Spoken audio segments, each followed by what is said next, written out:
Last video lecture के अंदर मैंने आपको बताया था कि कोवेलेंट बॉन्ड क्या होता है। देखिए अपन अब तक जो बेसिक साइंस अपनी चल रही है इसमें अपन आयनिक बॉन्ड, कोवेलेंट बॉन्ड के बारे में पढ़ चुके हैं। तो तीसरा बॉन्ड आज मैं लेने जा रहा हूं जिसका नाम है कोऑर्डिनेट बॉन्ड। क्या नाम है?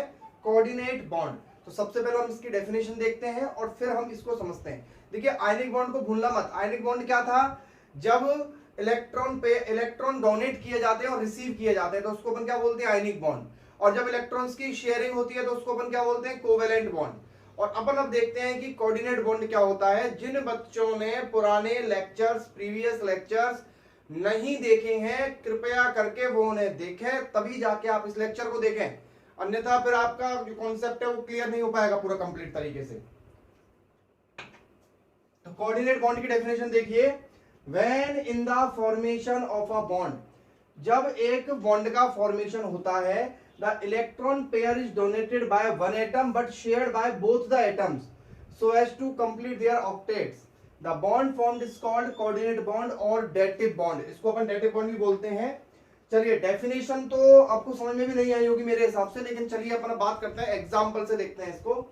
तो मैं आपको एक छोटा सा एग्जांपल समझाता हूं। देखिए एग्जांपल है SO2।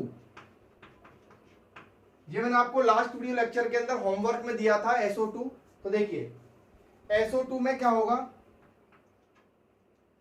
सल्फर को बीच में रखिए। तो सल्फर का एटॉमिक नंबर कितना होता है? सल्फर का एटॉमिक नंबर होता है 16। 16 का मतलब होता है 2, 8, 6। तो आउटर मोशन में कितने इलेक्ट्रॉन? 6 इलेक्ट्रॉन। 1 2 3 4 5 6 हो गया।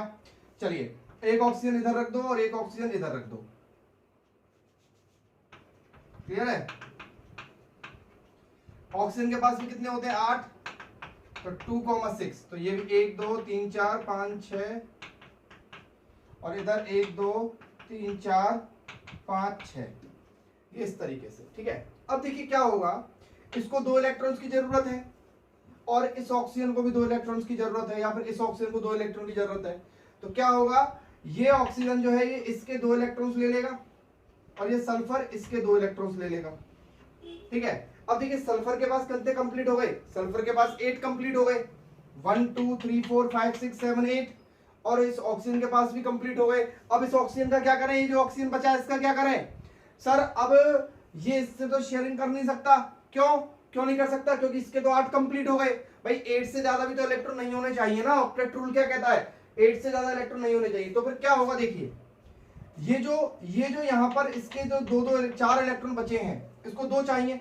तो क्या होगा कि ये अपने 2 इलेक्ट्रॉन्स को इसको दे देगा, ऐसे करके दे देगा, केवल दे देगा। क्लियर है?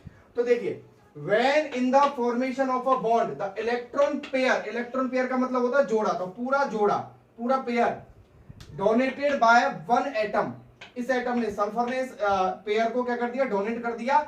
लेकिन but shared by both the atoms, अब ये 2 इसके भी माने जाएंगे और ये 2 इसके भी माने जाएंगे। यानी कि एक तरीके से शेयरिंग होती है, लेकिन शेयरिंग कैसे होती है वो देख लीजिए। एक को जरूरत होती है और एक के पास होता है। अब ये 2 इलेक्ट्रॉन्स कंप्लीटली दे भी नहीं सकता इसको, है ना। अगर कंप्लीटली दे देता तो आयनिक बना देता, बट कंप्लीटली दे भी नहीं सकता, इसको भी जरूरत है, लेकिन ये इसके 2 ले भी नहीं सकता क्योंकि इसके 8 पूरे हो गए। तो क्या करेगा ये? इसको ऐसे देगा कि दोनों एटम्स उसकी शेयरिंग तो करेंगे बट एक उसको डोनेट कर देगा। ठीक है। और ऑक्टेट कंप्लीट हो जाएगा और ये स्ट्रक्चर कैसे बन जाएगी? सल्फर, इधर तो डबल आएगा बॉन्ड, 2 इलेक्ट्रॉन शेयर हुए, और इधर ऐसे आएगा बेटा, ऐसे, ये ऐसे करके। क्लियर है? तो SO2 की स्ट्रक्चर ऐसी होती है। तो ये क्या बन गया आपका? Coordinate bond. ये तो है कोवेलेंट बॉन्ड, और ये कौन सा बॉन्ड है?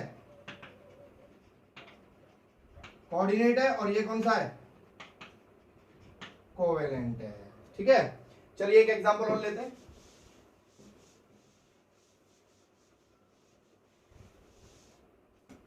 अगला एग्जांपल है अपना O3।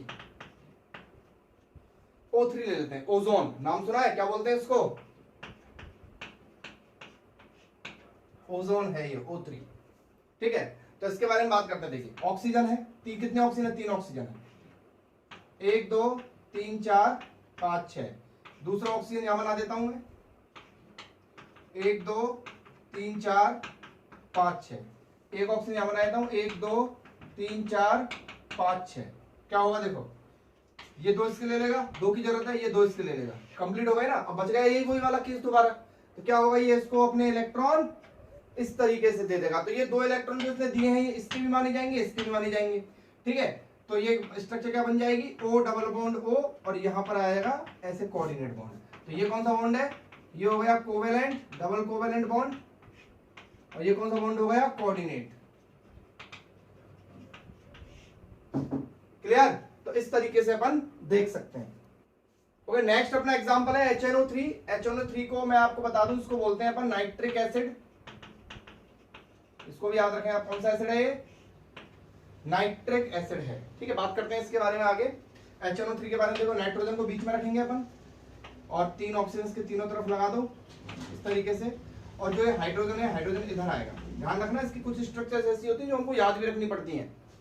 नाइट्रोजन के पास आउटर मोशन में कितने इलेक्ट्रॉन है, नाइट्रोजन का होता है 7, तो हो जाएगा 2,5, तो 5 इलेक्ट्रॉन्स है। तो मैं बना देता हूं 1 2, यहाँ पर 1 2 3 4, और यहाँ पे 5। ठीक है, इसके पास कितने ऑक्सीजन के पास 6 होते हैं, भी देखा था, 1 2 3 4 5 6, 1 2 3 4 5 6। ठीक है, और 1 2 3 4 5 6, इस तरीके से बनाया मैंने। देखो क्या करा है मैंने, क्लियर है?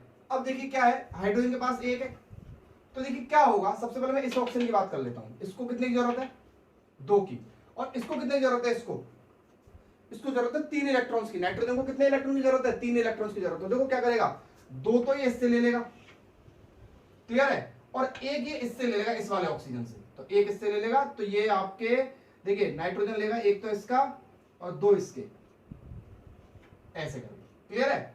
और ये ऑक्सीजन लेगा इसका 1, और ये ऑक्सीजन लेगा इसका 1, हाइड्रोजन का 1, और हाइड्रोजन लेगा इसका 1। समझ लीजिए क्या हुआ है। देखिए नाइट्रोजन ने क्या किया, 2 तो इसके लिए और 1 इसका लिया, तो ये ऐसे बना दिया पूरा। ठीक है, इस ऑक्सीजन ने क्या किया, 1 इसका लिया। किसी के पास भी 8 से ज्यादा नहीं हो जाए, ये काउंट करते रहना। नाइट्रोजन का काउंट कर लो, देखो 1 2 3 4 5 6 7 8।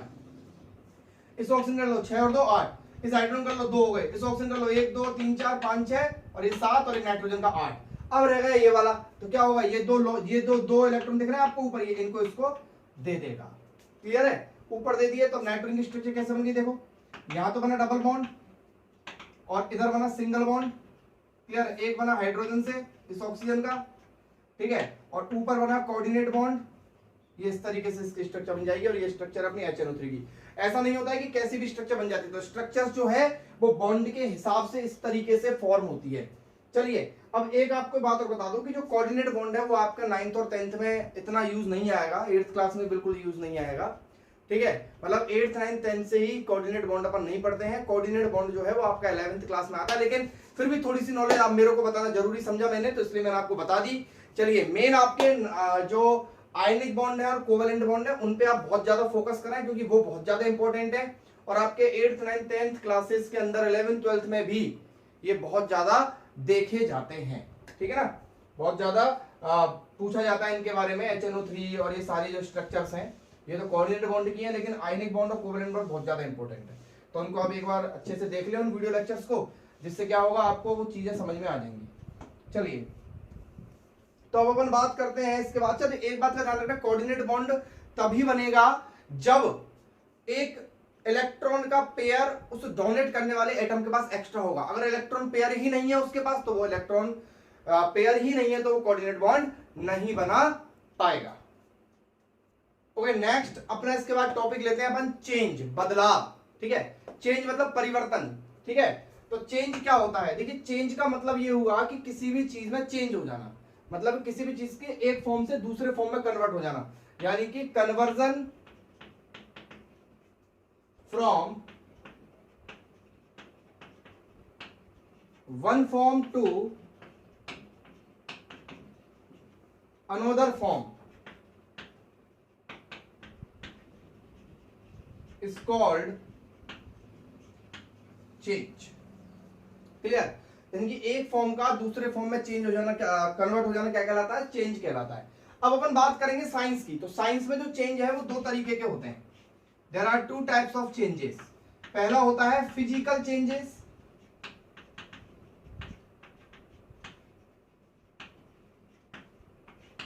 और दूसरा होता है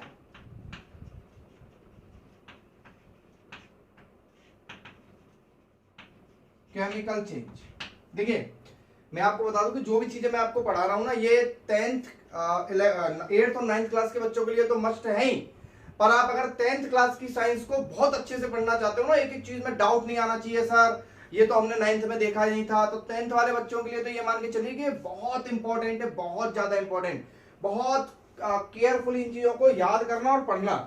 तो दो तरह के चेंज मैंने आपको बताया, चेंज दो तरह के होते हैं, फिजिकल चेंज और केमिकल चेंज। क्लियर?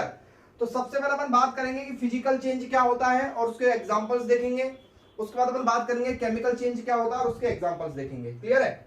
तो मैं सबसे पहले बात करता हूं, यहां पर सबसे पहले अपना आता है फिजिकल चेंज, कि भाई फिजिकल चेंज क्या होता है।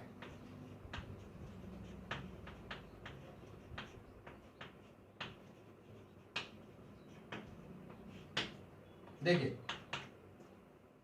फिजिकल चेंज का मतलब है कि केवल और केवल उसका फिजिक चेंज हो।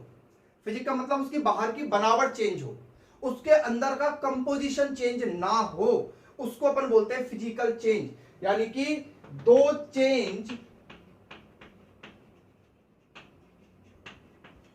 चेंजेस इन विच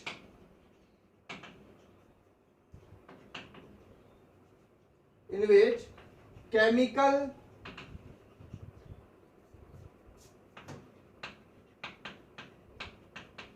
composition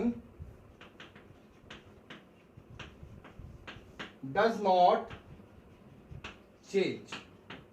ठीक है, ऐसे चेंज जिनमें केमिकल कंपोजिशन चेंज नहीं होता है। एग्जांपल लेते हैं अपन छोटा सा, देखिए जैसे अपन बात करते हैं, मान लो आपके पास आइस है, आइस है। अब आइस का जो फॉर्मूला होता है वो H2O होता है और ये सॉलिड होती है। ठीक है, अब आइस का टेम्परेचर, ये टेम्परेचर का साइन होता है, अगर आप ऐसे लगा दोगे ना ऐसे, तो इसका मतलब होता है गर्म करना, टेम्परेचर, हीट होती है ये heat.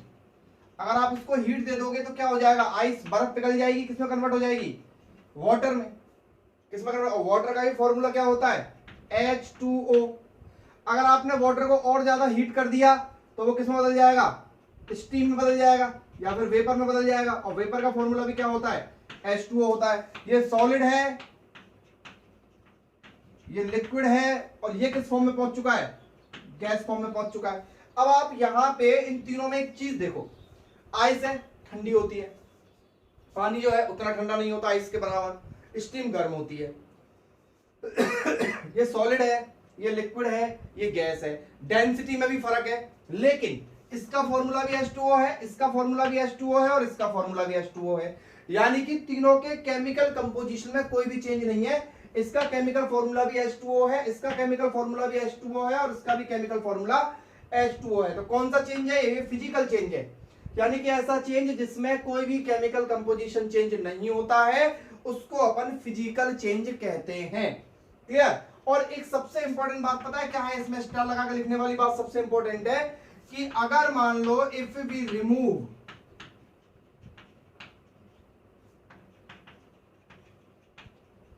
the cause of change, then we can get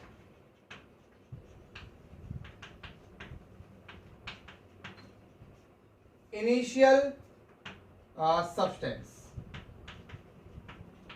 मतलब देखो स्टीम है ना, अब मान लो जैसे चलो आइस और वाटर की बात कर लेते हैं। आइस को आपने गर्म किया तो वाटर में बदल गया, ठीक है, तो गर्म करने पे वाटर में बदलाना, तो वाटर को ठंडा कर दो, वापस क्या मिल जाएगी आपको, आइस मिल जाएगी। यानी कि अगर हम जिसकी वजह से चेंज हुआ है उसको हटा दें तो वापस हमें वही चीज मिल जाती है। ये फिजिकल चेंज की सबसे बड़ी प्रॉपर्टी होती है। क्लियर? और दूसरी बात ये है, इस फिजिकल चेंज की सबसे बड़ी प्रॉपर्टी है, इसका मतलब ये है कि ये रिएक्शन जो है वो कैसी होती है, रिवर्सिबल होती है। मतलब आइस से वाटर बनाया जा सकता है, वाटर से आइस बनाई जा सकती है। ठीक है, यानी कि फिजिकल चेंज हमेशा कैसा होता है, रिवर्सिबल। तो अगला पॉइंट क्या लिखेंगे, physical change is always reversible. तो फिजिकल चेंज की डेफिनेशन याद होनी चाहिए, उसका एक एग्जांपल याद करें और उसकी एक प्रॉपर्टी याद करें और रिवर्सिबल। यानी कि इसमें अगर बात करें फिजिकल चेंज में, चेंज किस किस में होता है, तो इन the physical change only temperature, state, state का मतलब solid liquid gas, colour, order यानी कि स्मेल, ये सारी चीज चेंज होती है। अगला पॉइंट क्या लिखेंगे कि in the physical change only temperature, state, colour, order change and there is no change in chemical composition. तो ये अपना फिजिकल चेंज के बारे में था, जो आपको जरूर आना चाहिए, बहुत इंपॉर्टेंट है। फिजिकल चेंज क्या होता है? ऐसा चेंज जिसमें केमिकल कंपोजिशन चेंज नहीं होता है। तो इसी के रिवर्स में अगर मैं बात करूं कि केमिकल चेंज क्या होता है सर, फिर केमिकल चेंज क्या होता है? सेकंड वाला है chemical change.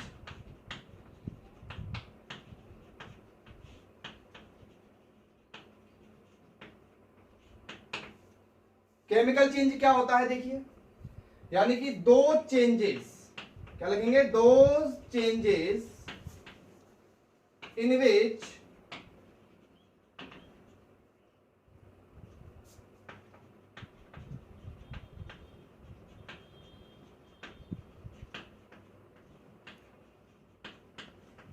Chemical changes occurs, उनको अपन क्या बोलते हैं? केमिकल चेंज बोलते हैं। यानी कि जिसमें केमिकल कंपोजिशन लिख देते हैं, चलो chemical composition change.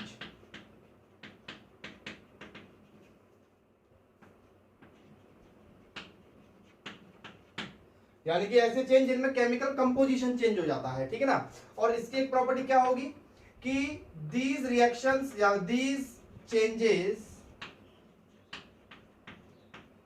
Are always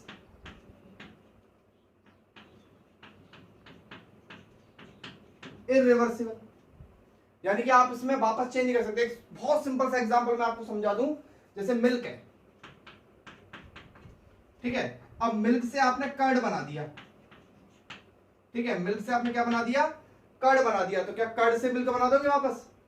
भाई दूध से दही जमा दो, तो दही से क्या दूध बन जाएगा? क्या दूध, दही से क्या बनेगी? लस्सी बनेगी, छाछ बनेगी, रायता बन जाएगा, पर लेकिन दूध वापस नहीं मिलेगा। इसका मतलब कौन सा चेंज है? केमिकल, ठीक है। और देखो, कार्बन में ऑक्सीजन मिला दो तो ये बन जाता है आपका CO2। यानी कि कार्बन का मतलब कोल, कोयला, और ये आपने यहां पर इसको कोयलों को ऑक्सीजन की प्रेजेंस में क्या करवाया? बर्न करवाया, तो कौन सी गैस बनेगी? CO2 गैस बनेगी। यानी कि कोयला जलाओ, कोयला जलाते हैं घर में जब क्या होता है?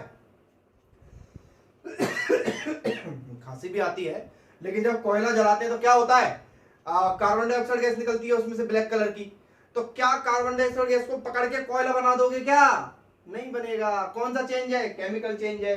क्योंकि एक्चुअल में क्या है, पहले वो कोल था, अब वो गैस बन चुकी है। यानी कि केमिकल कंपोजिशन चेंज हो चुका है। तो जब केमिकल कंपोजिशन चेंज हो जाता है तो वो केमिकल चेंज होता है। तो ये डिफरेंस था मेन फिजिकल चेंज और केमिकल चेंज में। अगर आपको फिजिकल चेंज और केमिकल चेंज में अगर डिफरेंस आ जाता है तो आप ये लिख सकते हैं कि फिजिकल चेंज जो होता है उसमें केवल केमिकल कंपोजिशन चेंज नहीं होता है, और केमिकल चेंज में केमिकल कंपोजिशन चेंज होता है। फिजिकल चेंज जो होता है वो रिवर्सिबल रिएक्शंस होती हैं, और केमिकल चेंज रिवर्सिबल रिएक्शंस नहीं होती हैं, वो इरिवर्सिबल होती हैं। केमिकल फिजिकल चेंज जो होता है उसमें प्रोडक्ट को वापस प्राप्त किया जा सकता है, लेकिन इसमें प्रोडक्ट को वापस गेन करना पॉसिबल नहीं है। तो यहां तक आप इसको ढंग से पढ़िए इस लेक्चर को। इसके बाद जो लेक्चर आएगा वो हमारा केमिकल रिएक्शन और केमिकल इक्वेशन से रिलेटेड होगा, जो बहुत इंपॉर्टेंट होगा, ठीक है। तब तक के लिए thank you. Stay home, stay safe.